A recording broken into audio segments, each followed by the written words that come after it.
महाराष्ट्र राज्यामध्ये 29 महानगरपालिकेची निवडणूक सुरू झाली असून त्यामध्ये नांदेड वाघाळा महानगरपालिकेचाही समावेश आहे। जर आपणाला प्रत्येक वार्डाचा विकास करून विकासाचा अजेंडा तयार करायचा असेल तर सत्ताधारी पक्षाला बाजूला ठेवून विरोधक पक्षाला सत्तेमध्ये समाविष्ट करून विकास करून घ्यावा लागेल व येणाऱ्या महानगरपालिका निवडणुकीमध्ये वंचित बहुजन आघाडीच्या पाठीमागे सर्वांनी खंबीरपणे उभे राहावे लागेल, असे मत वंचित बहुजन आघाडीचे अध्यक्ष ॲडव्होकेट प्रकाश आंबेडकर यांनी नांदेड येथील पत्रकार परिषदेत केले। मी असा जो संवाद साधलेला आहे त्या ह्याच्यामध्ये तीन गोष्टींचा मी असा उल्लेख करतोय। एक म्हणजे जे महाराष्ट्रामध्ये कधी घडलं नाही ते घडत लागलेलं आहे आणि ते म्हणजे बुलडोझरची संस्कृती। मीरा भाईंदरमध्ये आपण असं बघितलं, जळगावमध्ये आपण असं बघितलं, नागपूरमध्ये आपण असं पाहिलं की तुम्ही एक्यूज असाल तर कुठलीही कारवाई न करता तुमचं घर पाडलं जाईल अशी असणारी परिस्थिती आहे। तो एक भाग होता। दुसरा होता त्याच्यामध्ये की युती झाली तर फारच चांगली, युती नाही झाली तरी आपल्याला सर्व निवडणुका जिंकायच्या आहेत आणि त्या दृष्टिकोनातून आपण असं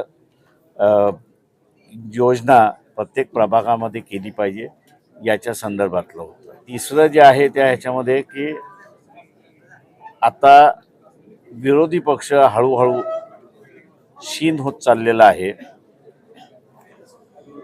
एकत्र येण्याची त्यांचे असणारे चान्सेस फार कमी आहेत। तेव्हा आपल्यालाच आता असणाऱ्या ह्या विरोधी पक्षाची भूमिका त्या ठिकाणी बजावी लागेल।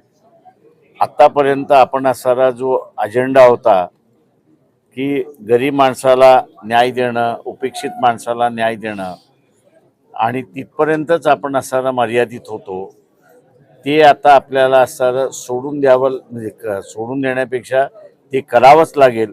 पण त्याच्याच बरोबर राज्याची विरोधी पक्षाची जी भूमिका आहे ती विरोधी पक्षाची भूमिका आपल्याला असं बजावी लागेल आणि त्याच्यामुळे ज्या विभागांमध्ये आपण जात नव्हतो की यांना आपली काही गरज नाही पण ज्याची गरज आहे त्याला आपण प्राधान्य देत होतो, तसं नाही। तर आता असताना लोकशाही ही वाचवायची आहे आणि लोकशाही वाचवण्याच्या दृष्टिकोनातून मग आपल्याला प्रत्येक प्रभागामध्ये जाणं गरजेचं आहे। ते आम्ही इन्सिस्ट करत होतो अशी परिस्थिती। आम्ही नांदेड महापालिकेच्या दृष्टिकोनातून इंटरव्ह्यू झालेले आहेत। 78 जणांनी इंटरव्ह्यूज दिलेले आहेत। पण त्याच्याच बरोबर आम्ही जसं म्हणालो की इथे असताना RSS आणि BJPचा प्लॅन आहे की राजकीय पक्ष संपलेच पाहिजेत, तर आम्ही असं समझोता होऊन निवडणुका लढवल्या पाहिजेत हे त्या ठिकाणी पाहतोय। परंतु या पक्षांना सुद्धा BJP वापरायला लागली, RSS वापरायला लागलेली आहे आणि ते म्हणजे की वंचित बहुजन आघाडीचं असणारं अस्तित्वच कमी करण्याच्या दृष्टिकोनातून मग तुम्ही 2 जागा घ्या, तुम्ही 3 जागा घ्या, तुमचं ही जी ॲटिट्यूड आलेली आहे त्या ॲटिट्यूडमुळे असणारं विरोधी पक्षांबरोबर असणारा समझोता होत नाही आहे। आपण आम्ही असणारं आमचं अस्तित्व कायम ठेवून विरोधी पक्षाची भूमिका बजावण्यास पाळीचं स्वबळावरती सुद्धा आहे।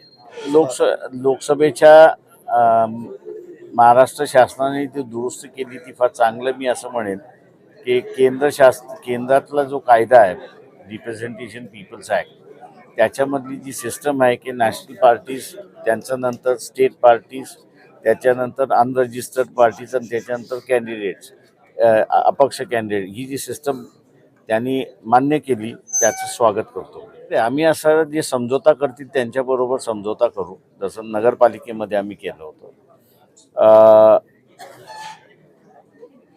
आमचा असणारा जो काही नगरपालिकेमधला परफॉर्मन्स आलेला आहे तो बऱ्याच जणांना आश्चर्य आहे की यांच्याकडे यंत्रणा नसताना सुद्धा ह्यांनी असणारा एवढा परफॉर्मन्स केला आहे। त्याच्यामुळे असणारं आम्हाला नगरपालिकेमध्ये समझोता करताना त्रास गेला नाही, एक्सेप्ट काँग्रेसच्या काही ठिकाणी।